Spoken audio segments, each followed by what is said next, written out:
Hello and welcome into another episode of Locked On Wolves. Today on the show, we're going to talk about Timberwolves lineup data. What does the greatest lineup ever, the current Timberwolves 5-man lineup that's just been phenomenal this year? Just how good is it now after the starters have all come back and played well after all being on the health and safety protocols list? Also, a little bit of health and safety protocols news, some player movement, et cetera, all that stuff ahead of the Wolves Thunder game Friday night. So it's all coming up on the show here today. Welcome in. You are Locked On Wolves.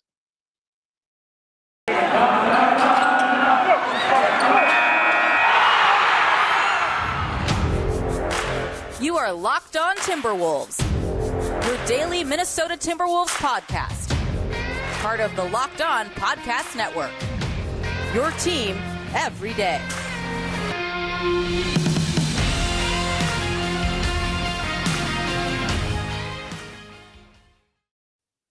Hello and welcome to the Locked On Wolves podcast, part of the Locked On Podcast Network, your team every day. My name is Ben Beecken. I'm the host of Locked On Wolves. I'm also the editor of Dunking with Wolves, the Timberwolves site on the Fansided Network. Today's episode is brought to you by Prize Picks. Check out prizepicks.com and use promo code NBA or go to your app store and download the app today. Prize Picks is daily fantasy made easy. Happy Friday, everybody. Happy weekend and happy Timberwolves game day. The Timberwolves are in Oklahoma City on Friday night to take on the OKC Thunder just 48 hours after beating them at Target Center on Wednesday. We will preview that game here on the show today, among other things. We'll get to all that here in just a sec. First of all, though, thank you for making Locked On Wolves your first listen each and every single day. Locked On Wolves is, of course, now free and available everywhere. That includes YouTube and all of your favorite audio platforms, Apple, Google, Spotify, Odyssey, any obscure podcast platform that you love. We're on all those platforms. You can also follow on Twitter at Locked On T-Wolves. And also at Beecken with two B's, two E's, CKEN. All right, so today on the show, we will close with a brief Wolves Thunder preview. Of course, the Wolves just played Oklahoma City Wednesday, so there's not a whole lot that's changed from that game. But just kind of taking what we saw happen on Wednesday and applying that to Friday night in OKC. So we'll talk about that. And then also just a little bit of news around the Timberwolves roster. Nothing extremely major involving current rotation guys, but a little bit of movement on the back end of the roster. So we'll talk about that here in a little bit. First, though, I want to start with some of the lineup data. So we've talked a little bit we've talked a lot about the greatest lineup ever, which again, not coined by me, coined by John Schumann at NBA.com. The data on the Timberwolves preferred starting lineup, which of course wasn't the regular starting lineup until late February, really, when everybody was healthy and Patrick Beverley had established himself as a starter. DAngelo Russell went out, came back. He remained a starter. This was, I don't know. It was probably like the fifth, sixth, seventh different lineup that Chris Finch tried this season. But the DAngelo Russell, Patrick Beverley backcourt with Anthony Edwards, Jared Vanderbilt, and Karl-Anthony Towns has proven to be just unbelievable. And I've talked at length as to why it's such a great fit. In fact, Chris Finch talked a little bit after the game, the win on Wednesday, about why he thinks the lineup is so great. And he talked a lot about how, yes, there's a couple guys that are defense first in Patrick Beverley and Jared Vanderbilt, but they're both, he didn't use the words low usage, I don't think, but neither of them are guys that need the ball very often on offense, which is the definition of low usage essentially. But Karl-Anthony Towns, Anthony Edwards, DAngelo Russell all do need the ball a lot to be successful. And there was some concern about how that trio would work because they're all shoot first guys. But as it turns out, when your other two players are really low usage, and Vando's such a good cutter, so good, and this is what Chris Finch talked about, was Vanderbilt's knack for getting open, for being in the right place at the right time, for understanding the spacing with Towns. When Towns has the ball, in a post-up situation or near the elbow or in the high post, Vando knows the proper spacing. Not everybody has that instinct, and not everybody can really learn that. We've seen that throughout the years with Towns. The other bigs he's played with, the spacing doesn't work, even though Vando doesn't have a jump shot at all, other than a few corner threes here and there, but he's never going to shoot a mid-range jumper. He has no range, above the break outside the three-point arc. Vando knows where to be in the dunker spot. He knows when to cut. He knows when to cut right underneath the basket and be available for a dump off pass from Towns or a pass from a cutter or from somebody who's slashing to the basket like an Anthony Edwards or a Patrick Beverley. And Beverley has been a little more aggressive of late offensively, certainly against the Clippers on Monday and early in the game, especially against the Thunder on Wednesday. But he's a career, despite what the Thunder announcers thought on Wednesday, he's a very good three-point shooter for his career. He's got a reputation as being really a knockdown spot-up shooter. He's not shooting off the dribble very much, but he also isn't a primary, initiator of offense. Even though he's a point guard by position, he plays better off the ball. Beverley's a good catch and shoot guy. That's why he was always a better fit than Ricky Rubio for this Timberwolves team. He's also pretty good with the ball in his hands, and he's been aggressive going to the basket lately, but he doesn't need the ball in his hands, and he's not going to get upset if he doesn't have the ball in his hands often. He'll just knock down threes when the ball gets swung to him, and that'll be that. And he understands that. He's a veteran. He knows his role. He knows he's a defense first guy, but he's kind of, a smaller version of a 3-and-D guy, from when that was all the rage a few years ago. He's the 3-and-D guard, is what he is. And that is a perfect fit for a high usage scorer like DAngelo Russell, who would love to shoot from the mid range and from 30 feet, are his two favorite spots to shoot, essentially. Karl-Anthony Towns, who can score from anywhere, and Anthony Edwards, who's scoring at the basket or he's shooting threes and drawing fouls, or at least should be drawing more fouls than he is. But eventually will draw more fouls when he gets more whistles. And it's such a perfect mix of offense. And then you throw in a guy who's just going to knock down threes in Beverley, and a guy who's going to cut and get dunks, be in the right place at the right time, and generate additional possessions with his offensive rebounding ability and his energy in Jared Vanderbilt. Those pieces work together so perfectly on offense. And I've talked about the defense too. But in a nutshell, essentially, you've got 2+ defenders in Beverley and Vanderbilt. One's a guard, one's a big, essentially, although Vando can guard threes very effectively and can switch on to twos in a pinch. You've got 2+ defenders. You've got 3+ offensive players in Edwards, Russell, and Towns. Towns would be, I would consider him a plus offensive player. And both Russell and Edwards, well, they're a little bit more peaks and valleys than Karl-Anthony Towns is in terms of their output offensively and their efficiency, especially. Both those guys can have plus and even plus individual efforts, with relative regularity. What is it? Once every 3, 4, 5 games, one of those guys goes off for 28 points efficiently, or one of those guys knocks down 5 or 6 threes. Maybe it's once every 5 games. But to have the ability to have 3 guys that can do that on a nightly basis, Towns, who holds up his end of the bargain far more often than not. And then you've got, those guys are all improving incrementally on defense. Russell went from one of the worst defenders in the league. So did Edwards. Those 2 guys were 2 of the worst defenders in the league the last couple of seasons. And for Edwards, that's his whole career. But for Russell, for much of his career, been one of the worst defensive players in the league. They're both pretty much average now. They've kind of been, all the metrics suggest that, the eye test suggests that, steal rates going up for those guys. The Timberwolves defense as a whole suggests that they've improved. Russell, simply, all it is fighting through screens, being in the right place at the right time, which he's always been able to do. And he's got the length and the size to be a good defender. It's just the average at best athleticism for an NBA point guard that Russell has. And Edwards, it's just a matter of making the right play. He's got all the tools. We know that. He's long, he's athletic, he's quick. He can get steals, jump passing lanes. We saw him get 4 steals in the first quarter against the Thunder on Wednesday. So if those guys, and Towns, who's continued to improve the past couple of seasons defensively, he was pretty good last year when he was healthy. If those 3 continue to improve incrementally on defense, if Beverley and Vanderbilt continue to be plus defenders, and 3 of the 5 of them are plus offensive players, it's pretty darn close to the perfect lineup that you'd want to put around Karl-Anthony Towns. It's really hard to draw it up much better than that 5. And the numbers bear that out. And I want to get into the numbers next and just how good they are, because they're still phenomenal. There's also another lineup the Wolves have used a fair amount that's very similar. In fact, 4 of the same 5 players, but it's been awful so far. Smaller sample size, but still a significant sample size. And it's been downright terrible. What player is it, do you think, that wasn't a part of the 5? Which player gets swapped out that brings this lineup from great to terrible? And what player gets swapped in? It was a little bit surprising to me, actually. So we'll get to that here next. Before we do that, though, let's talk about our title sponsors of today's show. And that is, of course, our friends over at Prize Picks. Timberwolves fans, you've been hearing me tell you about Prize Picks now for months. Have you signed up yet? If not, you need to. Prize Picks is daily fantasy made easy. If you have not checked it out, you are missing out. I'm telling you, you're going to love this app for NBA and mixed spots pick'ems. The Christmas Day games were amazing when all that basketball was happening. Basketball took center stage. Obviously, there was some football in the afternoon, but that was perfect if you were playing Prize Picks. And there's NFL playoffs coming up. I guess this is week 18 now, but you get into week 18, and then the playoffs are going to be a ton of fun to do the mixed spot pick'ems. PrizePicks has the best NBA DFS prop game on the market. PrizePicks offers more NBA props than any other DFS prop operator and offers all the superstar players as well as bench players that only record a handful of minutes each game.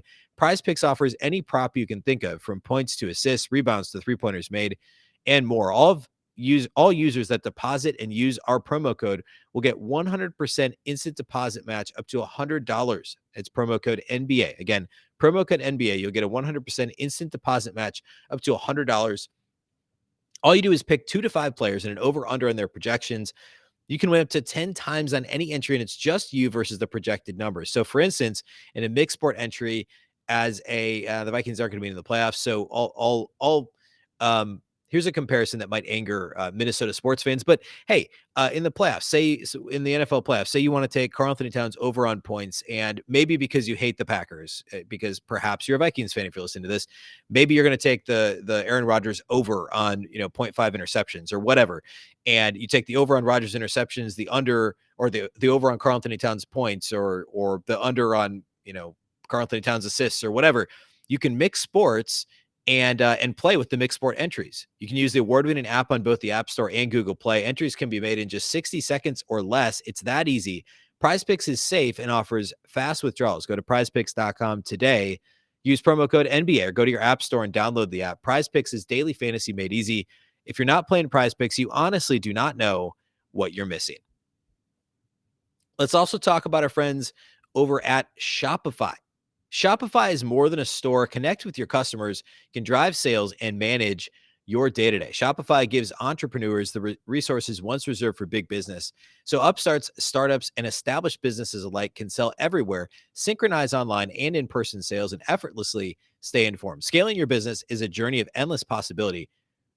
Trust me, it's amazing. Shopify is absolutely amazing. I love how Shopify has the tools and resources that make it easy for any business to succeed from down the street to around the globe. Shopify powers millions of businesses from first sale to full scale. Reach customers online and across social networks with an ever-growing suite of channel integrations and apps, including Facebook, Instagram, TikTok, Pinterest, and more. Gain insights as you grow with detailed reporting of conversion rates, profit margins, and beyond. More than a store, Shopify grows with you. This is a possibility powered by Shopify. Go to shopify.com/LockedOnNBA for a free 14-day trial and get full access to Shopify's entire suite of features. Grow your business with Shopify today. Go to shopify.com/LockedOnNBA right now. Shopify.com/LockedOnNBA.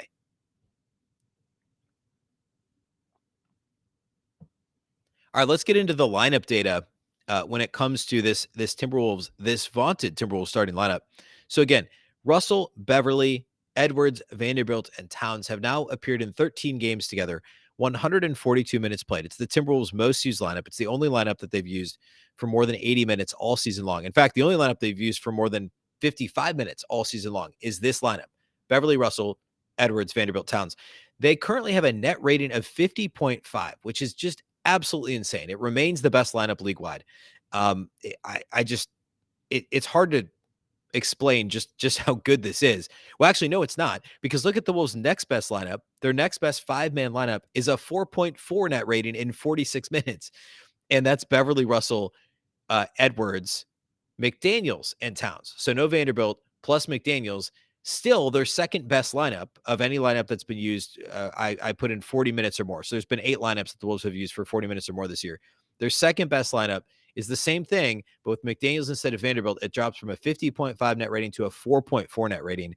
The rest of the Wolves lineups are all below that. So that's their second best 5-man lineup. And these are all variations on virtually the same starting lineup. And no surprise, Karl-Anthony Towns is in 7 of the 8 lineups. Patrick Beverley is in 4 of the 8 lineups. DAngelo Russell is in 3 of the 8 lineups. And those are the players that are most consistently. Actually, I take that back. Anthony Edwards is the only player that's in all 8 of these lineups, which is surprising. So Towns is in 7 of the 8. Edwards is in 8 of the 8. And Russell is in 5 of the 8. No, 3 of the 8. Beverly's in 5 of the 8. So there you go. So 50.5 for this amazing lineup. Take Vanderbilt out, put in McDaniels, it's 4.4. But check this out. The Timberwolves' worst 5-man lineup by far. In fact, they've only got 4 that are negative at all. There's 4 positive, 4 negative. And the the negative lineups are a negative 0.9, a negative 1.2 net rating, and a negative 2.4 net rating. These are all in roughly 40 minutes a game. But the Timberwolves' fifth most used five-man lineup is a negative 23.4 this season in 48 minutes. A negative 23.4 in 48 minutes. The exact same as the best lineup, except instead of DAngelo Russell, it's Malik Beasley in that lineup. So that's with Beverley at the point guard spot, Beasley at the 2, and Edwards at the 3, Vanderbilt and Towns. So the only difference is taking DAngelo Russell out, replacing him with Malik Beasley. The lineup goes from a 50.5 net rating to a negative 23.4. That's a net rating swing. I'll do the math so you don't have to, of 73.9. It's insane. Obviously, there's lots of factors that play into this. Yes, we're talking about not even a half of a season. We're talking about a lineup that's played 142 minutes and a lineup that's played 48 minutes. But it's still mind-boggling that the difference could be that great. And, there was that period of time, obviously, when D'Lo was out. He missed the 3 games with the ankle, then the health and safety. Remember, Beasley never went out due to health and safety protocols. So some of this was just a little bit earlier this week. I guess a little bit would have been. But that lineup only briefly started together. And so this has mostly been just essentially substitution pattern, which is why that lineup only has 48 minutes. But at any rate, this is the fifth most used Timberwolves five-man lineup, and it is a negative 23.4. D'Angelo Russell, for as much flack as he's taken for his terrible defense and his occasionally, let's call it lack of willingness to distribute the basketball in crunch time situations. And I've gotten on him, when necessary, I've gotten on him on the show, right? I mean, D'Angelo Russell has those games where he just isn't good. In fact, Wednesday was one of them. And I lauded Chris Finch for playing Jalen Noel down the stretch instead of D'Angelo Russell. And Chris Finch loves this lineup. He talks about it all the time about how good this lineup has been, the starting five has been, how well they play together. I just talked about it last segment. He had some comments following the game on Wednesday against Oklahoma City about that. It's well documented how good this lineup has been as a whole. But Finch has enough of a pulse on the game that he could tell, hey, D'Lo doesn't have it tonight. He's 0 of 5 outside the arc, 3 of 16 or whatever he was overall. Let's keep him out and put in Jalen Noel in this game that suddenly is close. And it worked out. Jalen was giving them something defensively as well. Now, next game, we're going to see that same starting five out there on Friday against the Thunder, and we're going to see D'Angelo Russell as part of that. By and large, this lineup has been fantastic all season, but it's up to the coach to be able to kind of feel out, the in-game ups and downs and decide, what the lineup needs to look like any given night. Just fascinating that the difference from Russell to Beasley would be that massive. And Beasley's struggles this year also well documented. I've talked a lot about it on the show. He looks nothing like the player the Timberwolves signed to an extension a couple of years, or I guess just a little over a year ago. But they got to figure out what's going to happen with Malik Beasley. I hate to say it, he's been borderline unplayable outside a couple of those games when those guys were out with health and safety protocols. He had a couple of big games mixed in there. He's obviously played well against the Nuggets a couple of times. He had a big game against the Jazz this year. I think the Brooklyn game, he was really good, but that's the problem. I mean, the Timberwolves have played 38 games, and we can name 5 or 6 games off the top of my head where Beasley was good, because he's been really bad basically in every other game this season. Like 30 of the 38 games, he's been really bad. And it just hasn't made up for how good he was in the other 6 to 8 performances. So Wolves have to figure out what they're going to do with him. Okay, I want to close the show by talking about a couple of roster-related things, and then also a quick look at Wolves Thunder in the context of the Wolves win on Wednesday, what we could expect to see Friday night at Paycom Center in Oklahoma City. Before we do that, though, let's talk about our friends over at Built Bar. It's now the new year. That means New Year's resolutions. If yours is about getting fit or eating healthier, make sure you include Built Bar in your plan. Built Bar is the protein bar that tastes like a candy bar, and in most cases, even better than a candy bar. Built Bar makes it easier to stick to your resolution because it tastes so good you'll want to eat it. Unlike other protein bars, which can be chalky or waxy or taste, frankly, like a chemical spill, you want to eat healthy, but it just gets so boring. By like week 3, you might be thinking, this is not worth it. Where's the chocolate? I've got you covered. Actually, Built Bar has you covered, because Built Bars are covered in 100% real chocolate. Most Built Bars have 130 calories, just 4 grams of sugar, and only 4 net carbs, but they have 17 grams of protein. Compare that to a candy bar, which usually has around 240 calories, 30 grams of sugar, and dozens of net carbs. Here's an idea for the new year. Go to all your secret treat stashes at home, in the pantry, at the office, in the car, wherever it might be. Throw out all the sugary or calorie-filled treats and replace them with Built Bars. So when you're craving a snack or a treat, you can reach for something that's healthy and tastes incredible. Even if you're not a big fan of working out, you can at least eat something that tastes good and is good for you. That way, when you enjoy a delicious Built Bar, you can almost count it as a workout. There's so many flavors to choose from: coconut almond, peanut butter brownie, raspberry, cookies and cream, salted caramel, mint brownie, and many, many more. In fact, Built is always coming out with new limited time flavors. So check out built.com often to see what's new. Go to built.com, use promo code locked15 to get 15% off your order. Again, it's promo code locked15 for 15% off at built.com.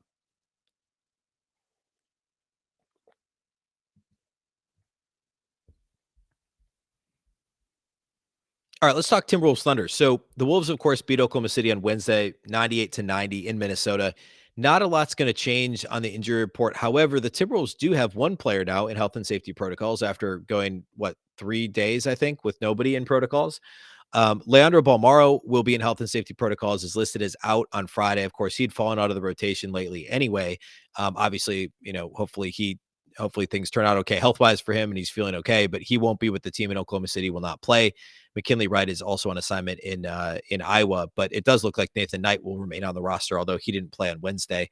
But he's not listed as being in the G League for Friday's game. So no Leandro Balmaro. Also related to the health and safety protocol list, Greg Monroe's 10-day contract via the hardship exception expired on Thursday, and he was not re-signed. There's now a report out there. I forget whose report it was. It was somebody, I think it was somebody national, reporting that Greg Monroe was going to sign with the Washington Wizards on a 10-day deal. Now is the time when the Wizards have been hit hard by COVID recently. I think they've got 7 or 8 guys on the health and safety protocols list, but it is this weekend when teams are able to start signing players to regular 10-day deals in a normal season, put aside the hardship exception. So theoretically, the Timberwolves could have signed him to another 10-day. However, they could not sign him for the rest of the season without going into the luxury tax. So, Patrick Beverley made the comment after the Celtics win a little over a week ago, right after Christmas in Minnesota, that he'd like to see Greg Monroe on the roster for the rest of the season. That wasn't realistic unless the Wolves made a trade to free up a roster spot, which would be a drastic move to keep Greg Monroe. Or if they were willing to go in the luxury tax for a guy who won't be in the rotation, as well as he played in Minnesota. And as much as he can still help an NBA team, I truly believe that. You're not going to play him over Karl-Anthony Towns or Jared Vanderbilt, and probably not over Naz Reid most nights. So there really isn't any reason to go into the tax for a guy like that. Glad that he was able to showcase what he can still do in Minnesota. And of course, he was previously with the Capital City Go-Go, which is the Wizards G League team. He played a dozen or so games there prior to coming to Minnesota. So he gets to go back to an organization that's somewhat familiar with him and play for a team that's been surprisingly good in the Eastern Conference while they go through their I guess turn with the packed health and safety protocols list. So good on Greg Monroe to get a spot or to get a job somewhere else. And too bad he's not with Minnesota anymore, but just wasn't in the cards. So Wolves Thunder, no Balmaro, shouldn't be any significant injury changes for the Thunder. I don't think they're going to get anybody back that missed the game Wednesday, but they had most of their main rotation guys. Going back to the game Wednesday, the key takeaways from the game were essentially the Wolves got pounded in the paint by a team that should not have been able to beat them in the paint. The Thunder don't have any real size, and Karl-Anthony Towns dominated when he got the opportunity to, but he also struggled with, and part of this, he gets sucked into this when he's guarded by smaller players, is the offensive foul stuff. He's far more likely to be called for offensive fouls when a guy like Kenrich Williams is guarding him versus a true big, right?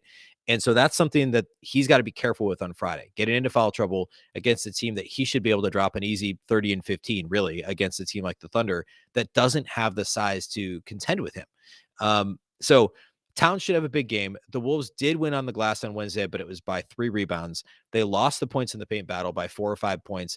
And again, they should easily win both points in the paint. They should win the rebound battle, and they should certainly shoot the ball better from deep than the Thunder. I know the Wolves are still, 22nd in the league in three-point shooting percentage this season, 23rd coming into play on Thursday. But the Thunder are 29th. So the Wolves should be able to outshoot the Thunder from outside the arc as well. The Thunder are pretty good defensively, But the Wolves, there's no excuse for them only scoring 98 points on Wednesday. Remember, they dropped 30 in the first quarter, were really good, and then just very sloppy the rest of the game.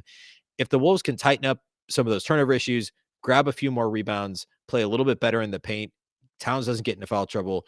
This Thunder team is a team, the Wolves, at a fully healthy Wolves team now with, a couple days reconditioning, knock the rust off for Towns and Russell. The Wolves should win by double digits. And my guess is that they'll be favored by probably 6, 7, 8 points at betonline.ag for Friday's game. I haven't looked yet, but that would be my guess for line. This is absolutely a winnable game for Minnesota, and it stays relatively easy. Of course, they go to Houston on Sunday. Houston is the worst team in the league, although they did beat the Wizards the other night at the buzzer. But they're the worst team not in the league, the Western Conference. And then they go to they go play New Orleans after that, and New Orleans has the third worst record in the Western Conference. So really, the Wolves should have a 4-game winning streak when they go into Memphis next week. It's understandable if they drop one of these, but they will be favored in all these games, and they should win them all. And the way that they played in the second and third and early part of the fourth quarter on Wednesday simply can't happen again against a really overmatched Thunder team, a team that should be overmatched by Minnesota. So that's Friday night. We'll have a post-game pod over the weekend related to Friday's game. And then, of course, Sunday's post-game pod will be Monday's show. Be sure, if you're not following or subscribed, that you do so. Thank you to those of you that do make Locked On Wolves your first listen each and every day. A reminder that we are on YouTube, as well as all of your favorite audio platforms, Apple, Google, Spotify, and of course, the all-new Odyssey app. You can also follow on Twitter at Locked On T-Wolves and at Beecken with 2 B's, 2 E's, C-K-E-N. That's all we have for you today. Thanks again for listening to Locked On Wolves, part of the Locked On Podcast Network. Remember, the Locked On Network is your local experts on all the biggest stories. Also, one last reminder regarding Locked On Bets. If you enjoy betting on sports, or even if you don't, and you just want to know a little bit more about, a given night's matchups, now that you make Locked On Wolves your first listen, please make your second listen Locked On Bets. It's your daily one-stop shop for all your gambling needs. Locked On Bets is hosted by your boy Q with expert analysis and insight from Lee Sterling. It's free and available on all platforms. Once again, I'm Ben Beecken. This is the Locked On Wolves podcast, and we'll catch you next time.